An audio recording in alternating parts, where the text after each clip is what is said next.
नमस्कार. माझ्या यूट्यूब चॅनलमध्ये तुम्हा सर्वांचे खूप खूप स्वागत आहे. आजच्या व्हिडिओमध्ये आपण पाहणार आहोत भारतातील वृद्ध लोक 85 वर्षापर्यंत 85 पर्यंत का पोहोचत नाहीत आणि काय कारण आहे त्यामागची, तेच आपण आजच्या व्हिडिओमध्ये पाहणार आहोत. चला तर मग, तुम्हाला माहीत आहे का, आज जरी माणसाचं आयुष्य वाढलेलं असलं तरी खूप कमी वृद्ध लोक 85 वर्षापर्यंत पोहोचतात. आणि हे फक्त नशीब किंवा अनुवंशावर अवलंबून नाही आहे. दररोज आपण नकळत काही चुका करत असतो, ज्या हळूहळू आपल्या आरोग्याचं नुकसान करत असतात आणि आपल्याला त्याची जाणीवसुद्धा होत नाही, जोपर्यंत फार उशीर होत नाही. आजच्या व्हिडिओत आपण अशा 6 मोठ्या चुका पाहणार आहोत की ज्या बहुतेक लोकांना 85 वर्षापर्यंत पोहोचूच देत नाहीत. आणि त्याचबरोबर त्या चुका टाळायच्या कशा, हे सुद्धा आपण आज पाहणार आहोत, जेणेकरून तुमचं आयुष्य काही वर्षांनी नाही तर काही दशकांनी सुद्धा वाढू शकतं. ही गोष्ट आहे वसंतरावांची. 78 वर्षाची वसंतराव, निवृत्त अकाउंटंट. त्यांना वाटायचं की ते सगळं व्यवस्थित करतायत, नियमित तपासण्या करत आहेत, तब्येतीची काळजीसुद्धा घेत आहेत आणि दररोज थोडाफार ते चालणं, व्यायाम हे सुद्धा करत आहेत. पण मागच्या महिन्यात डॉक्टरांनी एक जोराचा धक्का त्यांना दिला. त्यांच्या शरीरातील काही अवयव झपाट्याने निकामी होत आहे आणि आता काहीही त्यांना करता येणार नाही, असं त्यांना डॉक्टरांनी सांगितलं. आता कारण काय असेल? ते नियमित चालायचे, त्यांचं सगळं रुटीनही व्यवस्थित होतं, पण ते अशा काही चुका करत होते की ज्यामुळे त्यांच्यावर हा परिणाम झाला. कारण काय आहे? चला आपण बघू. वसंतराव गेली अनेक वर्ष काही अशा गुप्त चुका करत होते की ज्या त्यांचं आरोग्य बिघडवत होत्या आणि त्यांना याची कल्पना सुद्धा नव्हती. कोणी हे सगळं मला वेळेत सांगितलं असतं तर, असं म्हणताना त्यांच्या डोळ्यात मात्र पाणी आलं होतं. मला वाटायचं की मी स्वतःची खूप काळजी घेतो, पण प्रत्यक्षात मी रोज स्वतःचं नुकसान करत होतो. आज आपण त्याच चुका पाहू ज्या वसंतरावांनी फार उशिराने समजल्या, जेणेकरून तुम्ही त्या चुका टाळू शकता. पहिली चूक, दररोज होत असलेले शरीराचे निर्जलीकरण. तुम्ही दररोज पुरेसे पाणी पिता का? 65 वर्षानंतर सौम्य पाण्याची कमतरता सुद्धा शरीरासाठी धोकादायक ठरू शकते. हे अनेकांना माहीतच नसतं. तुम्हाला वाटत असेल की तुम्ही पुरेसे पाणी पित आहात, पण प्रत्यक्षात शरीर पुरेसे हायड्रेट नसतं. जॉन हॉपकिन्स मधील तज्ज्ञ सांगतात की सौम्य निर्जलीकरण सुद्धा शरीराच्या झपाट्याने वृद्ध होण्याच्या प्रक्रियेला 30% गती देत असतं. मूत्रपिंड, हृदय आणि मेंदूवर याचा वाईट परिणाम होतो. जेव्हा शरीरात पाणी कमी असतं तेव्हा रक्त घट्ट येतं, दाट येतं आणि रक्तभिसरण कमी होतं आणि त्यामुळेच अवयव वेगाने कमजोर होतात. आणि सगळ्यात भीतीदायक गोष्ट म्हणजे तुम्हाला तहान लागतच नाही. जोपर्यंत शरीर आधीच खूप डिहायड्रेट होत नसतं तोपर्यंत तुम्हाला तहान मात्र लागत नाही. मी याआधी एक व्हिडिओ टाकला होता की वृद्धांना तहान लागत नाही तर त्यांनी नियमित पाणी प्यायला पाहिजे, अशा प्रकारचा एक व्हिडिओ मी टाकलेला होता. 60 वर्षानंतर पाणी प्यायचं लक्ष राहत नाही किंवा आपल्याला तहान लागत नाही आणि त्याचा फारसा काही शरीरावर परिणामसुद्धा दिसत नाही. रक्तदाब कायम ठीक राहतो आणि त्राससुद्धा काही वाटत नाही. पण अचानकच काय होतं की एखाद्या दिवशी अचानक स्ट्रोक येतो किंवा अर्धांगवायू येतो, स्ट्रोक येतो आणि मग डॉक्टर सांगतात, न्यूरोलॉजिस्ट सांगतात की तुमच्या पेशी वर्षानुवर्ष आतून कोरड्या पडत होत्या. रक्त जास्त दाट झालं होतं आणि त्यामुळेच हा स्ट्रोकसाठी अचूक परिस्थिती निर्माण होते किंवा स्ट्रोकसारख्या आजाराला सामोरे जावं लागतं. कारण काय की कुठलाही त्रास जाणवत नाही, त्यामुळे त्याकडे आपण पुरेसं लक्ष देत नाही. कारण आपलं लक्षही नसतं की आपल्याला तहान लागली हे जाणवत नसल्यामुळे आणि त्याचा फारसा काही परिणाम शरीरावर होत नसल्यामुळे पाणी पिणे ह्या गोष्टीकडे फारसं लक्ष दिल्या जात नाही. परंतु पाणी पिणे हे अतिशय गरजेचं आहे. रोज तहान जरी नाही लागली तरी सुद्धा पाणी प्यायला पाहिजे. तुम्हाला तहान जरी लागत नसेल तर त्यासाठी एक उपाय म्हणून आपण करू शकतो. तुम्ही आजपासून एक सवय लावा, सिप सिस्टम. सतत जवळ पाण्याची बाटली ठेवा झोपायच्या जागी. तुम्ही जर कुठे खुर्चीवर बसत असाल तर त्या खुर्चीजवळ किंवा स्वयंपाकघरात तहान लागेपर्यंत थांबू नका किंवा तुमच्या स्वयंपाकघरातसुद्धा तुमच्याजवळ एक बॉटल राहू द्या. कारण वय वाढल्यावर तहान लागण्याची भावनाच कमी होते आणि त्यामुळे तुम्ही पाणी पित नाही. परंतु जर तुम्ही दिवसभर थोडं थोडं पाणी पित राहिला, तहान लागली नाही तरी सुद्धा, तर दिवसातून तुम्ही 6 ते 8 ग्लास तरी तुम्ही पाणी प्यायला हवं. निदान तुम्ही दिवसभरात एका दिवसात तुम्ही ग्लासाचं हे घेऊ आपण 6 ते 8 ग्लास तुम्ही पाणी पिणं गरजेचं आहे किंवा प्यायलाच पाहिजे. आता पाणी कमी पिल्यामुळं काय होते, तुम्ही तुमच्या लघवीचा रंग तपासा, तर ती जर फिकट पिवळसर असेल तर जर गडद असेल तर तुम्ही आधीच धोक्याच्या झोनमध्ये आहात. आणि हे सिप सिस्टम लगेच तुम्ही सुरू करा, कारण तुमचे शरीर आतून पाण्यासाठी तडफडतंय किंवा त्याला पाणी हवं आहे, त्या शरीराला पाण्याची गरज आहे असं शरीर तुम्हाला सांगतं आहे. आणि फक्त ही एक सवयसुद्धा तुमचं आयुष्य काही वर्षांनी वाढवू शकतं. तर दुसरी चूक काय होते की आपल्या नेहमीच्या आहारातून होणारी आतून जळजळ. आपल्या स्वयंपाकघरात असलेले काही अन्नपदार्थ जे आपल्या आरोग्यदायी वाटतात आपल्याला आणि तेच शरीराच्या आत जळजळ निर्माण करत असतात. ही जळजळ कुठे दिसत नाही, कुठे टोचत नाही, पण रक्तवाहिन्या आणि अवयव हळूहळू बिघडवत राहतात.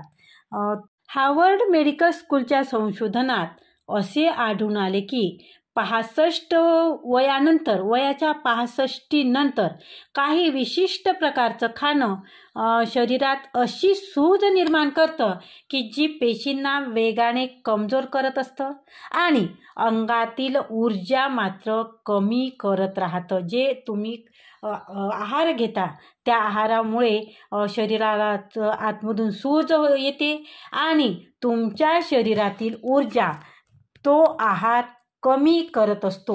आणि सगळ्यात धोकादायक गोष्ट म्हणजे काय आहे माहीत आहे का, की हे अन्नपदार्थ अशी असतात की आपल्याला वाटतं की ते आरोग्यासाठी चांगली आहेत. डॉक्टर एलिझाबेथ कार्सन या वृद्धत्व आणि पोषण विषयातल्या तज्ज्ञ सांगतात की वय वाढलं तसं शरीरात अन्नावरचं उत्तर बदलतं. जे अन्न तुम्ही 40व्या वर्षी आरामात खाल्लं असेल तेच 70व्या वर्षी तेच अन्न तुमचं नुकसान करू शकतं. तर कुठलं आहे ते अन्न, तर ब्रेडचा वापर, तेलात केलेले जेवण आणि कृत्रिम गोडी असलेले डाएट पदार्थ. कारण ते वजन सांभाळतात ते, कारण वजन कमी करणं हे ते करू शकतात. परंतु काय होतं की त्याच्यामुळे हृदयविकारासारखा झटका तुम्हाला येऊ शकतो. हार्ट अटॅक सारख्या धोक्याला तुम्हाला सामोरं जाऊ शकता. किंवा डॉक्टरांनी सांगितले की तुमच्या शरीरात बऱ्याच वर्षापासून ते खाल्ल्यामुळं काय होते की सूज निर्माण होते आणि त्यामागचं कारण वर्षानुवर्ष केलेला तुम्ही चुकीचा आहार हे होय. काय आहे की रोजचाच आहार तुम्ही तो जे घेता ते अन्न त्यांना तुम्हाला आरोग्यदायक वाटत जरी असलं तरी सुद्धा ते तुम्हाला तुमच्या शरीराला ते नुकसान पोहोचवू शकतं. आणि वर्षानुवर्ष हे अन्न खाल्ल्यामुळे तुमच्या शरीरात आतून सूज निर्माण होते आणि त्यामागचं कारण असतं ते तुमचा चुकीचा आहार. जे अन्न तुम्ही आरोग्यदायी म्हणून खाता तेच रक्तवाहिन्यामध्ये जळजळ करतं आणि शेवटी त्याचं तुमचं हृदय कमजोर करून टाकतं. मग आता काय करायला हवं? तुम्ही कोणता आहार घ्यायला हवा? तर तुम्ही तुमच्या आहारातून ताबडतोब 3 गोष्टी कमी करा. एक आहे पांढऱ्या पिठाचे पदार्थ जसे की ब्रेड आहे, बिस्किट आहे, पास्ता आहे. दुसरं आहे प्रक्रिया केलेला भाजीपाला, तेल. तिसरं आहे कृत्रिम साखर आणि स्वीटनर्स. त्याऐवजी निवडा आरोग्याला पोषक असे पर्याय. तर त्याऐवजी तुम्ही काय वापरायचं आहे किंवा काय निवडायचं आहे? तर आरोग्याला पोषक पर्याय असा आहे की संपूर्ण धान्याचा वापर करा, ऑइल वापरा आणि गोड लागावं वाटतं तर थोडंसं मध घ्या, मध वापरा. पण ते सुद्धा नैसर्गिक असायला पाहिजे, कारण आजकाल बाजारात कृत्रिमरित्या मध मिळतं किंवा जे विकत मिळतं त्याची शुद्धता असेलच असं नसतं. त्यामुळे जे कृत्रिम आहे ते मध वापरा. या साध्या बदलामुळे काही आठवड्यातच शरीरातील सूज 60% कमी होऊ शकते. आता हा चुकीचा आहार बंद करून तुम्ही योग्य आहार घेणं हे तुमच्या शरीरासाठी हिताचं नाही का? आणि ते तुम्ही करालच नाही का? तर तिसरी चूक काय होते की चुकीचा व्यायाम. हे ऐकून तुम्हाला कदाचित आश्चर्य वाटू शकते, पण जे व्यायाम बहुतांश वृद्ध लोक करतात ते वृद्धत्व थांबण्याऐवजी उलट ते वाढवतात. आपल्याला अनेकदा सांगितलं जातं की वय वाढल्यावर चालणे हे एक उत्तम व्यायाम आहे. परंतु काय आहे ना की नवीन संशोधनात असं सापडलं आहे, असं आढळून आलं आहे की सतत चालण्यासारखा सौम्य व्यायाम शरीरावर फारसा परिणाम करत नाही. उलट काय होते ते त्याच्यामुळे तुमच्या सांध्यावर ताण निर्माण होतो. ते ताण निर्माण करतात. डॉक्टर जोनाथन हेस जे वृद्धांच्या आरोग्यावर लक्ष देणारे व्यायाम तज्ज्ञ आहेत, त्यांचं असं म्हणणं आहे, ते असं म्हणतात 60+ वयाच्या नंतर म्हणजे 65 वयानंतर शरीराला खास प्रकारच्या व्यायामाचे उत्तेजन लागते किंवा व्यायाम करावा लागतो जे पेशी टिकवून ठेवतात. फक्त चालणे किंवा पारंपरिक कार्डिओ व्यायाम हे परिणाम देत नाही, तर उलट स्नायूंचा नाश करतात. तसेच शरीरातील घसरण आणि वृद्धत्व ते वाढवतात. त्यामुळे काही योग्य प्रकारचे व्यायाम करणे खूप गरजेचं आहे.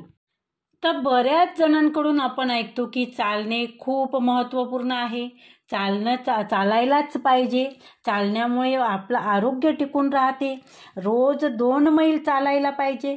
परंतु हे योग्य नाही आहे, कारण डॉक्टर असं सांगतात की शरीरातले स्नायू 85 वर्षाच्या व्यक्तीसारखे होते. जास्त चालण्यामुळे काय होतं की तुमच्या शरीरातले स्नायू हे वय वाढवतात आणि त्यामुळं काय होते की तुमचं शरीर दिवसेंदिवस कमजोर व्हायला लागतं.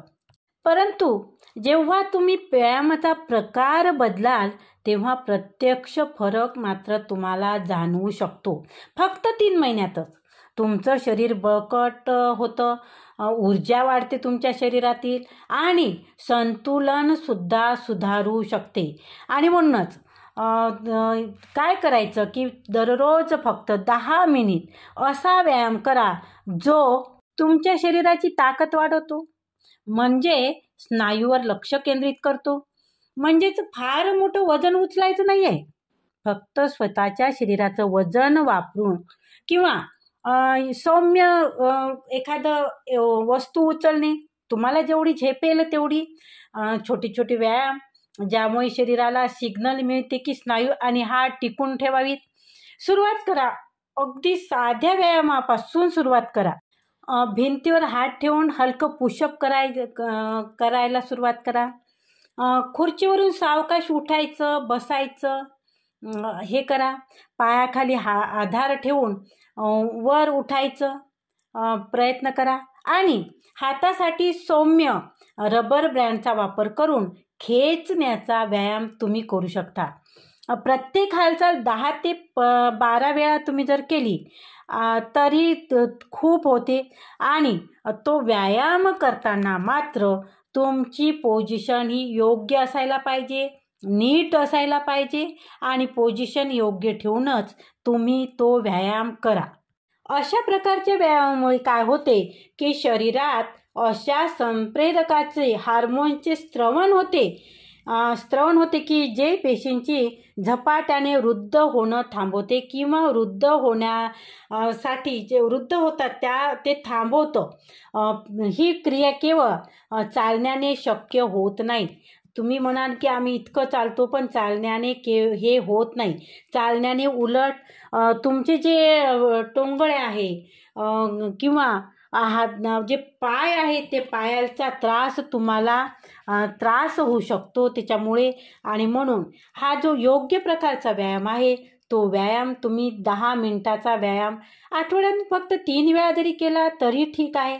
आणि काही आठवड्यातच तुम्हाला त्याचा फरक जाणवेल किंवा तुम्हाला जाणवू शकतो. तुम्ही बघा करू आणि त्याचा रिझल्ट तुम्ही बघू शकता. फक्त 10 मिनिट रोज स्वतःसाठी दिलीत तरी तुमच्या आयुष्यात वाढ होईल. तुमचं आयुष्य वाढवता तुम्हाला येईल किंवा तुम्ही तुमचं आयुष्य वाढवू शकता. आता चौथी चूक काय आहे ते बघू. तर उपचारामुळे कमी होणारे पोषण मूल्य तुम्हाला माहीत आहे का? ज्या औषधावर तुम्ही अवलंबून आहात तीच औषधं तुमच्या शरीरातल्या महत्त्वाच्या जीवनसत्वाची कमतरता करत असतात. आता ही एक शांतपणे सुरू असलेली प्रक्रिया आहे, अगदी स्लो प्रक्रिया आहे. आणि डॉक्टरही हे अनेकदा उघड सांगत नाही. नाही सांगत डॉक्टर, कारण आपण काही दुखते म्हटलं तर त्याच्यावर औषधी लिहून देतात, परंतु त्या औषधाचा तुमच्या शरीरावर काय दुष्परिणाम होतो हे मात्र डॉक्टर सांगत नाहीत. आता हे बघा, अमेरिकन जर्नल ऑफ क्लिनिकल न्यूट्रिशनच्या संशोधनात असं स्पष्ट झालंय की वृद्धांना दिली जाणारे काही नियमित औषधं शरीरातल्या काही महत्त्वाच्या व्हिटॅमिन्स आणि मिनरल्सची पातळी कमी करतात. तुम्ही जे नियमित औषध घेता, आता काही कारणासाठी तुम्ही घेता, जसं की कुठला आजार आहे, BP आहे, शुगर आहे, दररोज त्या गोळ्या घ्याव्याच लागतात. तर तुम्ही हे मेडिसिन जे घेतात रोजची, तर त्यामुळे सुद्धा तुमच्या शरीरावर वाईट परिणाम होऊ शकतो. हे तुम्हाला माहीत आहे का? कारण हे असे डॉक्टर सांगत नाहीत. आणि याच्या कमीमुळे मेंदूचं कार्य कमी होते आणि हळूहळू अवयव कमजोर होऊ लागतात. शास्त्र असं सांगतं की काही औषधं काही विशिष्ट पोषक तत्व संपवतात आणि त्यामुळे शरीराची एकामागोमाग एक प्रणाली कोसळू लागते. म्हणजे यकृत आहे, मेंदू आहे, हृदय आहे, पचन संस्था आहे, अशा सगळ्याच गोष्टी औषधाचा त्याच्यावर परिणाम होऊ शकतो. ही औषधं तुमच्या शरीरातील पोषणद्रव्य हळूहळू संपवतात आणि त्याचा परिणाम काय होतो की तुमच्या शरीराची ऊर्जा कमी होते, तुमचं लक्ष लागत नाही, हृदय कमजोर होतं आणि मग तुमचं आरोग्य सुधारावं म्हणून तुम्ही आणखी दुसऱ्या औषधी घेता, नाही का? आता तुम्ही म्हणाल की आता रेग्युलरची औषधी आहे आणि ह्या तर घ्यायलाच पाहिजे. बरोबर आहे तुमचं, ठीक आहे, पण त्यावर काही उपाय सुद्धा आहेत. सगळ्यात आधी कोणतेही औषध घेणे तुम्ही थांबवू नका. तोपर्यंत डॉक्टरशी सल्ला घ्या. पण पुढच्या वेळेस जेव्हा तुम्ही डॉक्टरकडे जाल तेव्हा त्यांना स्पष्ट विचारणं तुम्ही गरजेचं आहे की या उपचारामुळे माझ्या शरीरात कोणते पोषण तत्व कमी होत आहे किंवा कमी होत आहेत का, हा प्रश्न तुम्ही डॉक्टरांसोबत जरूर विचारा किंवा डॉक्टरांसोबत ह्या गोष्टीबद्दल चर्चा जरूर करा. आणि जर डॉक्टरांचं उत्तर होय आलं की हो याने काही दुष्परिणाम होतात, हे अशा प्रकारचं जर उत्तर आलं तर त्याच्या पूर्ततेसाठी काही सप्लिमेंट घ्यायची का हे सुद्धा जरूर विचारा. आणि तोपर्यंत तुमच्या आहारात भरपूर भाज्या, चांगले प्रथिने आणि दर्जेदार फॅट जसं बदाम, घरचं तूप याचा तुम्ही समावेश करा. तसेच डॉक्टरांचा सल्ला घेऊन वयोमानानुसार मल्टीव्हिटॅमिन्स घेण्याचाही तुम्ही विचार करू शकता. मात्र इथे डॉक्टरांचा सल्ला घेणे खूप गरजेचं आहे. हे तुम्हाला आता छोटे छोटे उपाय वाटेल की तुम्ही त्या छोट्या छोट्या गोष्टी वाटत असतील, परंतु या तुमच्या मोठ्या मोठ्या अडचणी टाळू शकतात. त्या या आठवड्यात डॉक्टरशी चर्चा नक्की करा, कारण वेळेत बदल केल्यास नुकसान होण्याआधी उपाय तुम्हाला करता येतो. कारण जर वेळ जसा जसा लागेल तसतसं शरीराचं जे हे आहे नुकसान होत राहतं. तर तुम्ही जेवढं लवकर होईल तेवढं लवकर डॉक्टरांशी चर्चा करा आणि त्याच्यावर उपाय करता येतो का ते सुद्धा तुम्ही बघा. आता 5वी चूक काय होते, ते झोपेच्या दर्जाकडे दुर्लक्ष करणे. आता मी मागेही तुम्हाला सांगितलं होतं की झोप हे खूप मोठं, चांगली झोप येणं हे शरीरासाठी, आरोग्यासाठी खूप चांगलं आहे. की ज्यामुळे जर तुम्हाला चांगली झोप येत असेल तर झोपेतच तुमच्या शरीराचं दुरुस्तीचं काम होत असतं. आणि ती झोप म्हणजे तुम्हाला वाटेल की आम्ही तर झोपतो, परंतु गाढ झोप येणे आणि नुसतंच झोप येणे, काही काही वेळाने जाग येणे, तर याच्यात खूप फरक आहे. गाढ झोप, दर्जेदार झोप, तर झोपेची गुणवत्ता बघा. झोप चांगली असली पाहिजे, तर 8 तास चांगली झोप घेणे हे सुद्धा खूप महत्त्वाचं आहे. तुम्ही म्हणाल की आम्ही रोज 8 तास झोप घेतो, पण जर ती झोप गाढ नसेल तर ती झोप शरीरासाठी काहीही उपयोगाची नसते. हे बऱ्याच लोकांना माहीतच नसतं. स्टॅनफोर्ड विद्यापीठातील झोप तज्ज्ञ असं सांगतात की वयाच्या 65 वर्षानंतर शरीराला जास्त गाढ झोपेची गरज असते, पण ती झोप जसे वय वाढतं तशी ती कमी होत जाते. झोपेच्या तासावर लक्ष केंद्रित करताना आपण त्या झोपेची गुणवत्ता विसरत जातो आणि याचाच मोठा तोटा आपल्याला होतो. डॉक्टर विल्यम बेनेट जे झोपेवर संशोधन करतात ते असं सांगतात की वृद्ध वयात झोपेचे फेरे कमी होतात, डीप स्लीप, पण लोक फक्त किती तास झोपलो यावरच लक्ष देतात. त्यातली झोप उपयोगाची होते का आणि ते मात्र तपासत नाही, त्याच्याकडे योग्य झोपीकडे लक्ष देत नाही आणि यामुळे शरीर आणि मेंदू पेशींची दुरुस्ती नीट करू शकत नाही आणि वृद्धत्वाचा वेग मात्र खूप जास्त त्यामुळे वाढतो.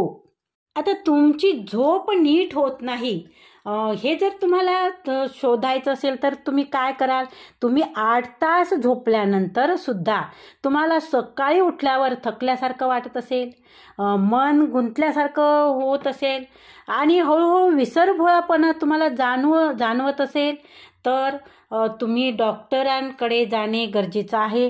झोपेच्या तज्ज्ञाकडे तुम्ही जाणे खूप गरजेचं आहे. आणि काय होतं की त्यामुळे तुम्हाला लक्षात येईल, तुम्ही जर गाढ झोपत नसाल तर तुमचा मेंदू नीटपणे आराम करत नाही. जेव्हा तुम्ही गाढ झोपता तेव्हा मेंदू तुमचा नीट आराम करतो आणि त्यामुळे वयाच्या तुलनेत तुम्ही खूप झपाट्याने वृद्ध दिसायला लागतात आणि हे जेव्हा कळतं तोपर्यंत खूप उशीर झालेला असतो. आणि काय होतं की जर तुम्ही गाढ झोपत असाल तर मात्र ते तुमच्यासाठी अतिशय उत्तम आहे. आता हे जर टाळायचं असेल तर मग आज रात्रीपासूनच तुम्ही प्री स्लीप रिच्युअल सुरू करा. झोपायच्या 30 मिनिट आधी फोन, टी व्ही, टॅब याचा वापर थांबवा. म्हणजेच निळ्या प्रकाशाचा परिणाम होत नाही. झोपेच्या खोलीचे तापमान 24 ते 25 अंश सेल्सिअस ठेवा, जे खोली झोपीसाठी उत्तम मानल्या जाते. आणि झोपताना तुम्ही डाव्या कुशीवर झोपा किंवा डाव्या बाजूने झोपा. गुडघ्यामध्ये एक उशी ठेवा, यामुळे मणक्यातला योग्य आधार मिळतो मणक्याला. त्याचबरोबर श्वासोच्छ्वास आहे, श्वासोपचार तुमचा सुधारतो. ह्या जे छोटे छोटे सवयी वाटतात आपल्याला, पण ह्या तुमची गाढ झोप 40% वाढवू शकतात. मेंदू आणि शरीर रात्रीच्या झोपेतच दुरुस्ती होते किंवा दुरुस्त करतात. त्यासाठी ही झोप खूप गरजेची आहे. फक्त 30 मिनिटाचा हा बदल तुमच्या मेंदू झपाट्याने वयस्क होण्यापासून थांबवू शकतो. तर हे सुरू करणे खूप गरजेचे आहे, असं तुम्हाला नाही वाटत का? आता 6वी चूक ही होते की सामाजिक एकटेपणा. कधी वाटतं का की अधूनमधून फोनवर बोलणं किंवा आठवड्यातून एकदा कुठेतरी भेटणं पुरेसं आहे? पण ते खरं नाही. संशोधन सांगतं की सामाजिक एकटेपणा धूम्रपान किंवा लठ्ठपणापेक्षाही जास्त धोकादायक ठरू शकतो. सामाजिक एकटेपणा हा अतिशय खतरनाक किंवा तुमच्यासाठी धोकादायक आहे. नॅशनल इन्स्टिट्यूट ऑन एजिंगच्या अभ्यासात असं दिसून आलं आहे की जेव्हा माणसाचे अर्थपूर्ण दररोजचे सामाजिक संपर्क कमी होतात तेव्हा शरीरात ताणाचे संप्रेरक वाढतात. जेव्हा तुम्ही लोकांशी संपर्क कमी ठेवतात, बोलण्यामुळे काय होतं की ताण कमी होतो. जो तुम्हाला एकट्याला कोणत्या गोष्टीचं सोल्युशन मिळत नाही.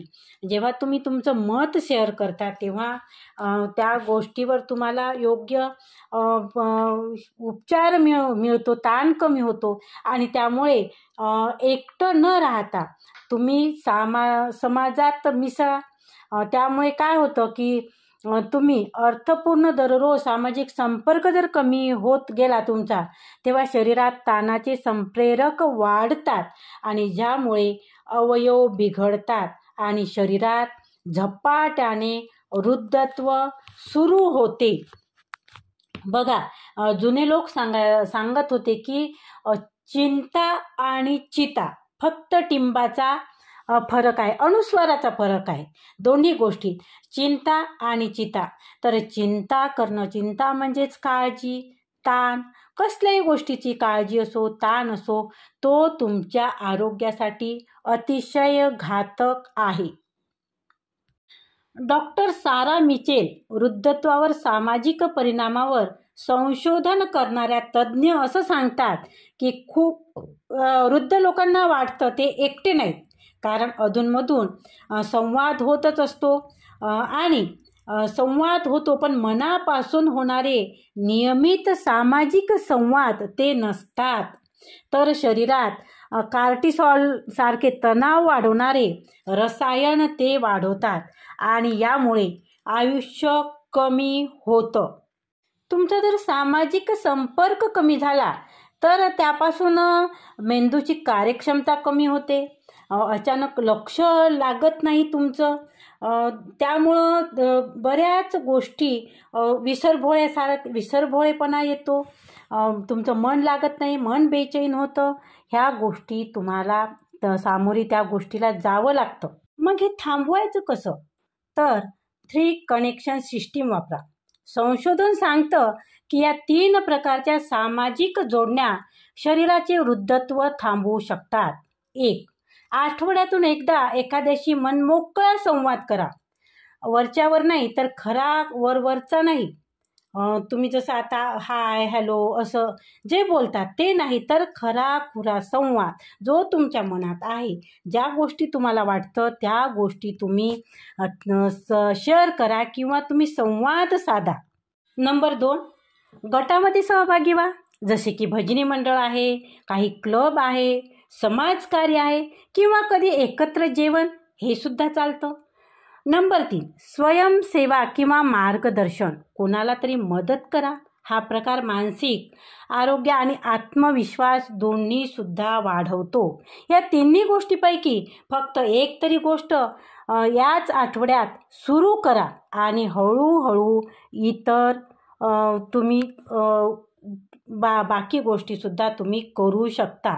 3 पैकी एक जरी गोष्ट केली तुम्ही तरी सुरुवात तर होते आणि सुरुवातीनंतर तुम्ही हळूहळू काही गोष्टी आपोआप करायला लागतात, नाही का?